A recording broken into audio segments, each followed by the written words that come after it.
अस्सलामुअलैकुम। पाकिस्तान हमारे लिए वही दर्जा रखता है जो मशरिक़ वुस्ता में इसराइल मगरबी ममालिक के लिए। चीन के ऐलान ने पाक चीन दोस्ती को हिमालय की चोटियों से भी ज्यादा बुलंदी तक पहुंचा दिया।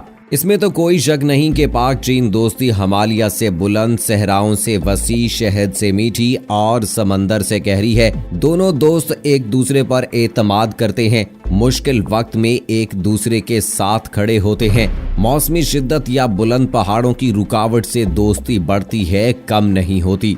दोनों ममालिक न सिर्फ मुआशी बल्कि इक्तसादी, असलहा और तवानाई में एक दूसरे का ताउन करते रहे हैं। पाकिस्तान और चीन दो ऐसे मुल्क हैं जो दोस्ती के लाजवाल रिश्ते में बंधे हुए हैं।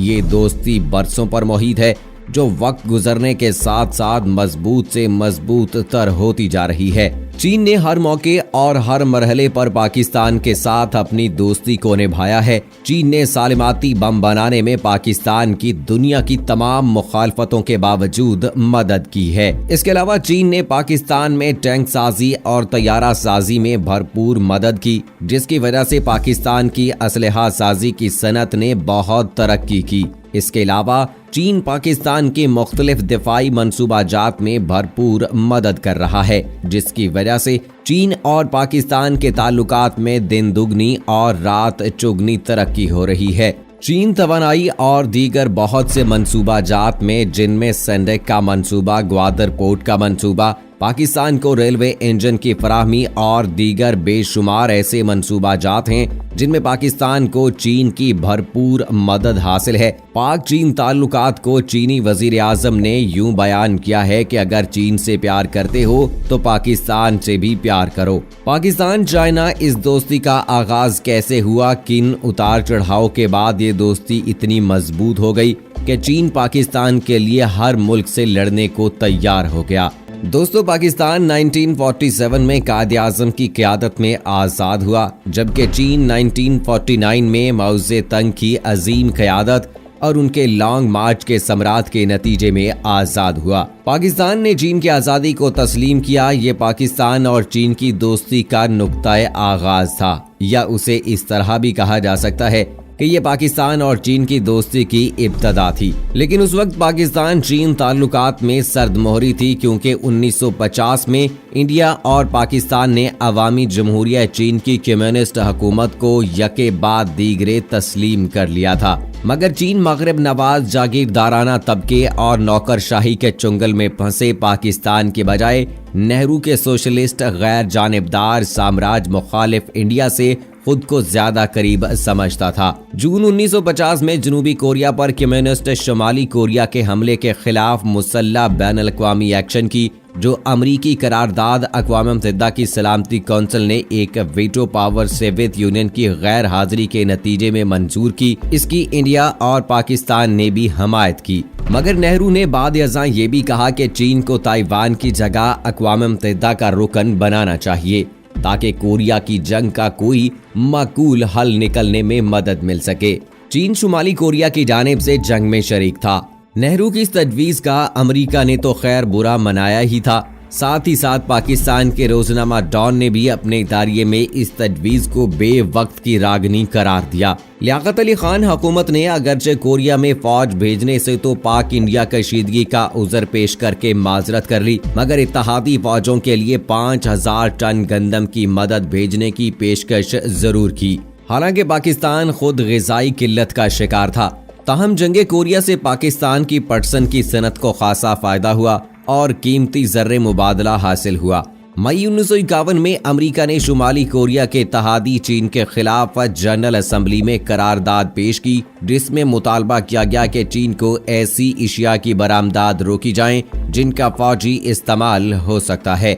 पाकिस्तान इस मौके पर गैर हाजिर रहा, मगर 2 माह बाद उसने इस करारदाद पर रज़ाकाराना अमल दरामद का फैसला कर लिया। इस तनाज़ुर में जब पाकिस्तानी डोमेनियन के पहले सफीर बराए चीन मेजर जनरल NAM रज़ा ने पेकिंग में चेयरमैन माओ ज़ेतुंग को असनादे सफारत पेश की, तो चेयरमैन ने पाकिस्तान का नाम लिए बगैर कहा, मुझे शाह बरतानिया की जानिब से पेश करदा कागजात वसूल करते हुए निहायत मुसर्रत है।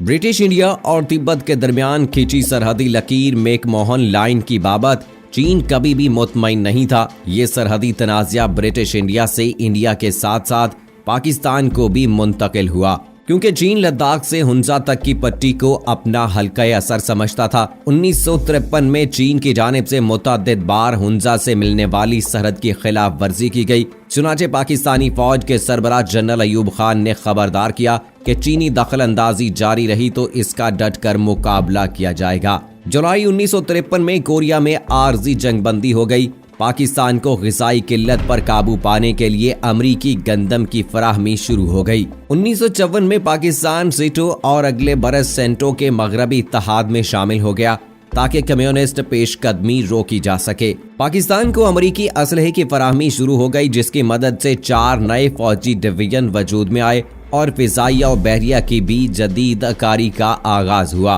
1955 में इंडिया ने चीन को अक़वाम मुत्तहिदा का रुकन बनाने की करारदाद पेश की, मगर पाकिस्तान इन अमरीकी इत्तेहादियों में शामिल था जिन्होंने इस करारदाद की मुखालफत करते हुए कहा कि चीन की रुकनीत के मामले को किसी और वक्त के लिए उठा रखा जाए। लेकिन पाकिस्तानी वज़ीर आज़म मोहम्मद अली बोगरा ने बंडोंग में गैर जानिबदार तहरीक की पहली चोटी कॉन्फ्रेंस में चीनी वज़ीर आज़म चू एनलाई को यकीन दिलाने की कोशिश की कि वो पाकिस्तान की खारजा पॉलिसी को चीन के खिलाफ न समझें बल्कि उसे पाक इंडिया कशीदगी ताल्लुकात के तनाजुर में देखें। जाने इस यकीन दहानी पर इंडिया दोस्त अमेरिका दुश्मन चू एनलाई ने दिल ही दिल में क्या कहा होगा, क्योंकि उस दौर में हिंदी चीनी भाई भाई के नारे लग रहे थे। सन 1959 में पाकिस्तान और अमेरिका के दरमियान दिफाई ताउन का मुआहिदा हुआ, जिसके तहत पेशावर के नजदीक बुडबेर का हवाई अड्डा सोवियत यूनियन और चीन की जासूसी के लिए पेंटागन और CIA के हवाले कर दिया गया। पाकिस्तान में कम्युनिस्ट हमदर्दों के खिलाफ क्रैकडाउन में शिद्दत आ गई।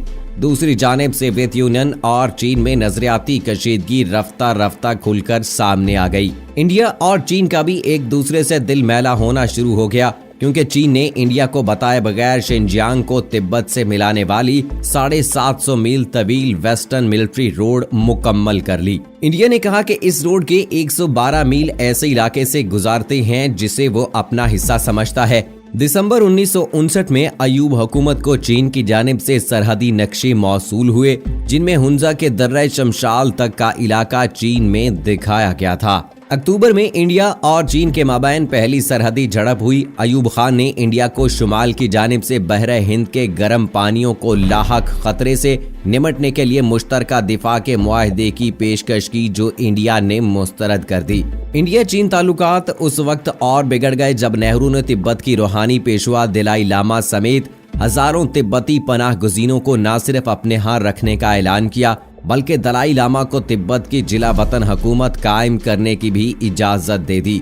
सन 1960 में चू एनलाई ने चीन इंडिया सरहदी तनाज़े खत्म करने के लिए तजवीज़ दी कि अगर भारत लद्दाख से मुत्तसिल अक्साई चीन के इलाके पर चीनी अमलदारी तस्लीम कर ले तो इसके एवज चीन हिमालय की जनूबी तराई पर से अपना दावा वापस लेने को तैयार है। नेहरू हुकूमत ने यह तजवीज़ मुस्तरद कर दी। 1961 में जब चीन ने रूस से अपने दोस्ताना और नजरियाती ताल्लुकात खत्म कर लिए तो खुद को एशिया में तने तन्हा और बाकी दुनिया से कटा हुआ महसूस किया। बिलाशुबा बहरुल काहल इसके करीब था, लेकिन जापान से मुखासमत थी और ताइवान भी चीन से नाराज था। इंडिया रूस की मोहब्बत में गिरफ्तार था। दोनों मुल्कों के वज़ीर आज़म चू एनलाई और पंडित नेहरू अगरचे तीसरी दुनिया के अमूर मसाइल और इनके हल के बारे में मुत्तफ़िक़ राय थे, लेकिन बीजिंग दिल्ली को बाएतमाद दोस्त ख्याल नहीं करता था। बीजिंग ने दोस्ती के इशारे इस्लामाबाद भेजने शुरू कर दिए। इस्लामाबाद पहले तो इनको वसूल करने में मोहतात रहा,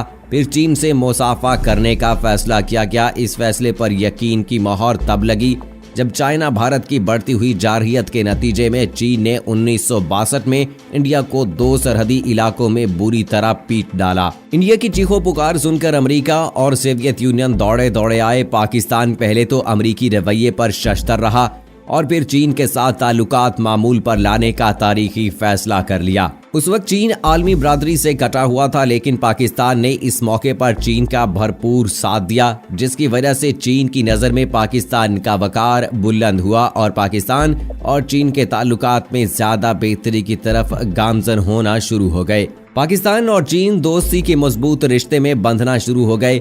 इस मौके पर पाकिस्तान और चीन ने अपने सरहदी मसाइल अहसन तरीके से हल कर लिए और ये पाकिस्तान और चीन की दोस्ती का कामयाबी की तरफ सफर का आगाज था। 1965 में पाक भारत जंग छिड़ गई। इस जंग में चीन ने पाकिस्तान का हर तरह से साथ दिया और पाकिस्तान की भरपूर मदद की और अपनी सच्ची दोस्ती का हक निभाया। इस जंग में चीन ने पाकिस्तान की हमायत में जो किरदार अदा किया वो मिसाली था और पाकिस्तान और चीन की दोस्ती एक मिसाली दोस्ती में तब्दील हो गई।